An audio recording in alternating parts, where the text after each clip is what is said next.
before, it's about residual income.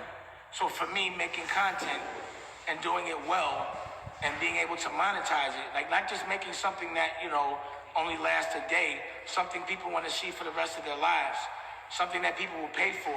So there's things I've done like 15 years ago that, you see on TV, and I haven't done it, been around it for 15 years, and I'm still making money from it now. I might get a check for 50 to 100 grand for something I did 10 years ago and I didn't have to work at all. Residual income is the best income to me. So for me, it's making content, distributing it, licensing it, selling it, and the merch that comes with it. Within the screen, everything that's in the screen you can sell. That becomes your ancillary. So if I have a screen, in my screen, when you look at my network, Dame Dash Studios, which you can order right now streaming, and it's also a 24-hour network, DTV. If you're looking at it, you like the music, you can buy it, because I make the music. You like the clothes, you can buy it, because I make the clothes. If you want to see me perform, then you can buy the tickets from me. If I'm smoking weed, drinking liquor, you can buy the weed and you can buy the liquor from me. Basically, everything you see, you can buy from me. Those are the ancillary things. The visual, the movie, the television show, it becomes the commercial. It's Home Shopping Network, but for the right things. And also, so my ventures now are Dame Dash Studios, which is the streaming service, DTV, which is the 24-hour network, Poppington, which is the clothing line, Dusko Wine and Spirits, which is where the liquor, I have a vodka, a whiskey, and a Riesling, and Poppington. That's about it, right? Yeah, that's about it right now. The Poppington University? Poppington University is basically, a division where my interviews and my classes and the entrepreneurial things that I do, that's where you can see those things. What are some of the obstacles that you've had to deal with as you pushed forward into all avenues of business and creating it as the primary source?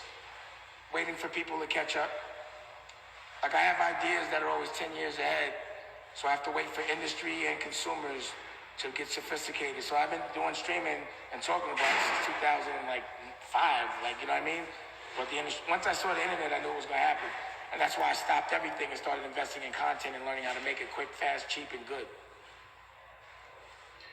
Some say that you were ahead of the content game before pandemic, before the industry shifted. How do you maintain having forward vision? Well, the good thing for me, the pandemic is streaming is pandemic proof. All my numbers went up. So, again, there's gonna be issues as far as when the pandemic first started, people couldn't go outside. Because I have my own facility, I could still work safely. Because I owned the cameras, I didn't have to go to a rental house that was closed. So I could continue to work in a safe way. I was able to adjust. I just started shooting more comedy than anything. One of the things, Dame, we appreciate what you have done for culture and moved it forward is there's two. One, we wanted to talk about the culture vulture, but then we want to move to the health as wealth. You took a stand and started calling people out for who they were and what they were doing for the culture. What are your thoughts now about the whole culture vulture? I mean, I'm glad that there's been people I've been able to identify that I've been able to bench, like Leor Cohen, and seeing guys like Charlie Watt and Harvey Weinstein get the justice they deserve, So it's crazy because these are people I had been calling out years ago for different things, and people were saying I was crazy. And now that it's popular for certain people to get called out, now they're ostracized. I'm cool with it.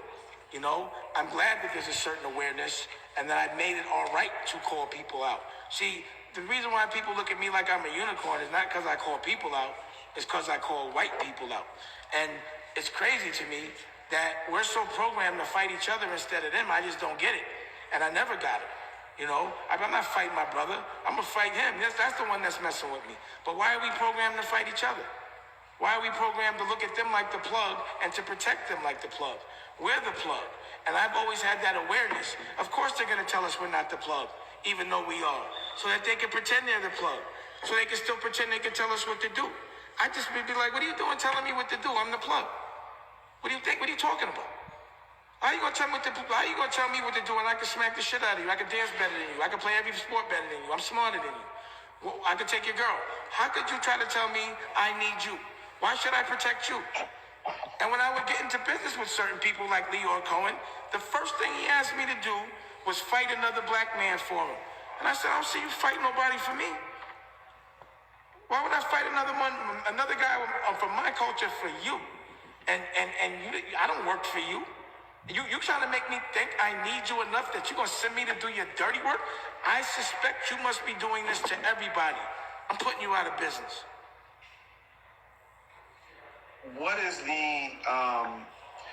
what has been the most disappointing thing that you've had to see besides the culture vultures in the industry?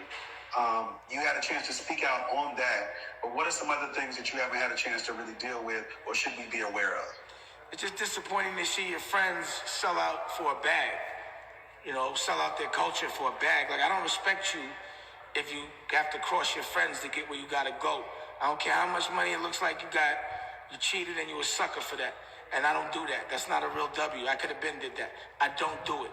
Unless you fight fair, I don't respect you. I don't care what you look like you have or what people think you are, how famous you are. If you didn't get it right, if you didn't get it fair, if you had to disrespect the people you love to get there, then I ain't really messing with that. And I see it time and time again. I feel sad when I see somebody that acts real tough in the street, act real soft in the office room. I don't like it. That's disappointing. The most disappointing, it's like seeing a black cop beat up on a black man. I hate to see that shit. It's disappointing. What has been, so as we move, we're talking about the culture vultures, and now in the last years, you've started sharing through the network, through the studios, the perspective of the health is wealth. Can you talk to us about this whole health is wealth? Well, again, I was outside. All I see is Popeyes, liquor, bodega, disgusting food, and it becomes our normal. And then I see a lot of my friends that don't get killed to go to jail, they're dying from heart attacks, diabetes.